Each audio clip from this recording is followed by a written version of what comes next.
Magandang araw ulit sa inyong lahat mga kamatsas. Dito naman tayo ngayon sa main event, ang single elimination standard time control.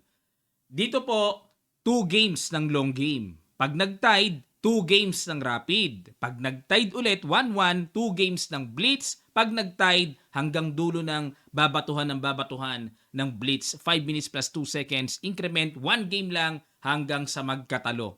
Okay? Kaya yan po ang format nila. Pero pag na-knockout na ang isa dito, after ng 2 standard games, tapos na, goodbye na sa KO single elimination na ito. Okay? Game number 1, white dito si Perugia, nag-E4. And ito po ang kanilang randomized pieces sa ibaba. Nag-E5 naman si Magnus dito, ginaya lang. Nag-B4, nag-B5. Aba, gaya-gaya. Knight H3 and nag-Knight E7. Iniba na ni Magnus, nag-F4. Ayan. Dito medyo kumarga po no ang black. Baka kung napapansin nyo, bakit hindi kinapture ni Perugia ang libreng pawn sa E5? Meron kasing Knight G6.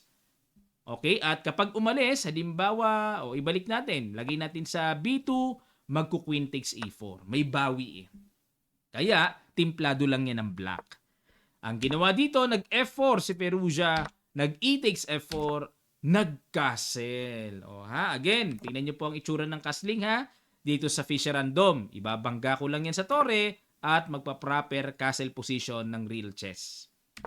Nag-Knight G6, good move kasi may threat pa sa E4 at nag-D3, dinipensahan muna. Bishop F6, tinapatan na ang bishop.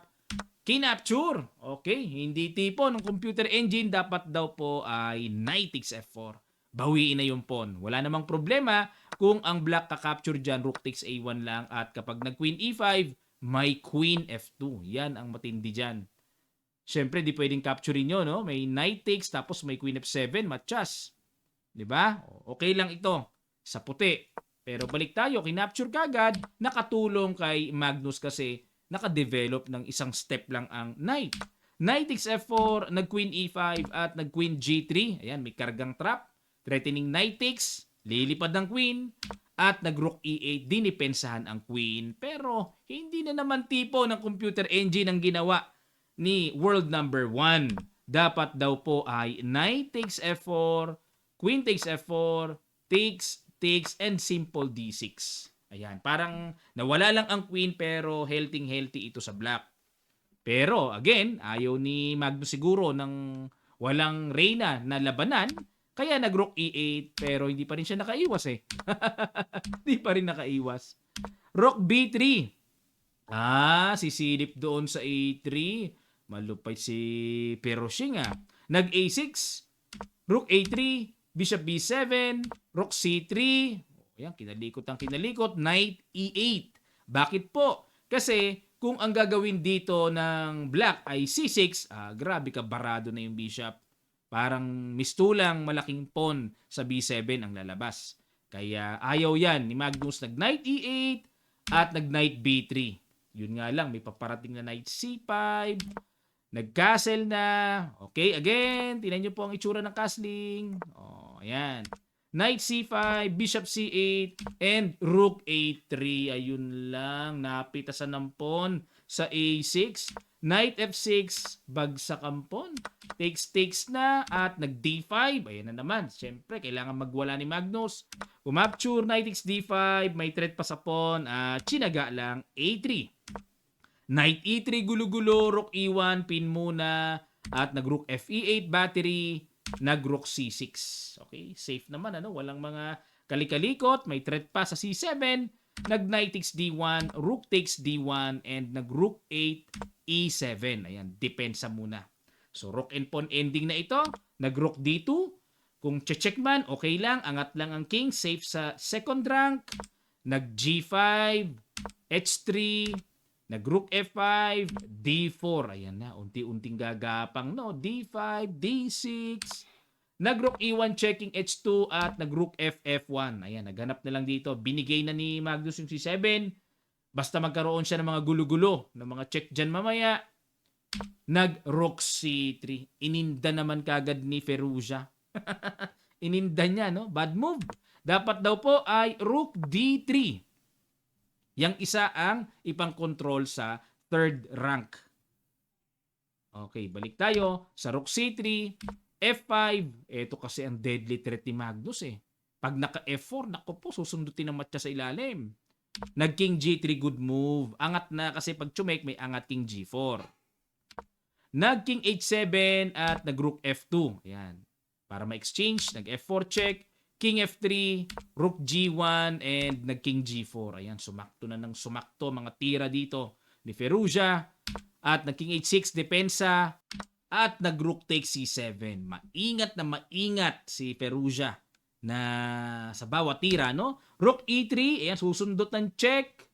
Nag King F5, another good move. Grabe, no? Nagpaulan ng good move. Rook GE1, talagang grabe kung kailan long game doon pa lumalabas yung mga blunderations ni Magnus. Dapat daw po ang tira ay G6 check na immediately at kapag nag King F6 then Rook GE1. Saka palang gaganyan para may check. Pero lamang pa rin eh. Ang puti na eh. Laki na ng lamang sa ano eh. Clear advantage ang puti eh. Pero tingnan natin ang kaibahan ng Rook GE1 kaagad. Nag-Rook C6 check. Yun ang kaibahan. Nag-King H5.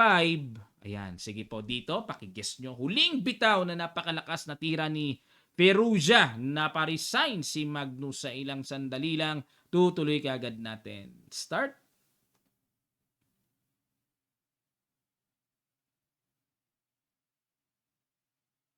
Maraming salamat. Congrats po sa mga nakakita ng Rook G6. Resign si Magnus. Pipitasin ang pawn sa G5. Wala na. Bakit nag-resign? Halimbawa kung ang gawin ay Rook G3 para depensahan. May Rook takes G7. Threatening matchas sa H7. At pag bumalik, check ulit. King H5 and mag-Rook G8 para makatempo. Babalik ulit yan. And King F6 para may matchas pa rin. King H7 and Rook takes G5. Bagsakan pala ang mga pawns. Mamumuti sa madaling sabi. Kaya yan po ang natanaw ni Magnus. Ni-resign na niya. Aba, naunahan ni Firouzja. Si Magnus. Ito pa naman ang dream match lagi ni Magnus. Ang makaharap sa match si Firouzja. Hindi ko po alam sa anumang pagpapaliwanag. Kahit World Chess Championship, ang gusto niya talaga maglalaro siya pag si Firouzja ang makakaharap niya. Nadali siya dito sa first game. Ngayon, itatabla na lang ni Firouzja sa second game, knockout na si Magnus. Tapos. Woo! Grabe si Firouzja. Malaking balyena. Hindi lang isda ang pipisakin niya pag na-knockout niya si Magnus dito. Long game pa naman.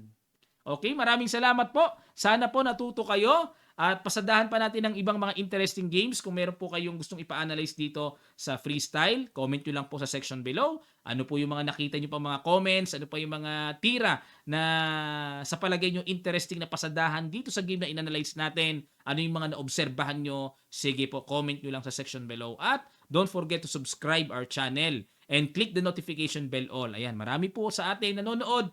Baka nawaglit lang, hindi pa nakakapag-subscribe. Pero matagal na pong tagapanood natin. Ayan. Click nyo lang po ang subscribe button and ang notification bell all para lahat ng ating mga videos ay ma-update po kayo. At sa mga nag-request po ng ating Kamatchas merchandise, punta lang po kayo sa ating Shopee link at punta kayo sa Kamatchas Sporting Goods Shop para makapamili kayo ng ating mga napaka-quality na chess products. Maraming salamat. Magkita-kita pa tayo sa mga susunod pang chess updates.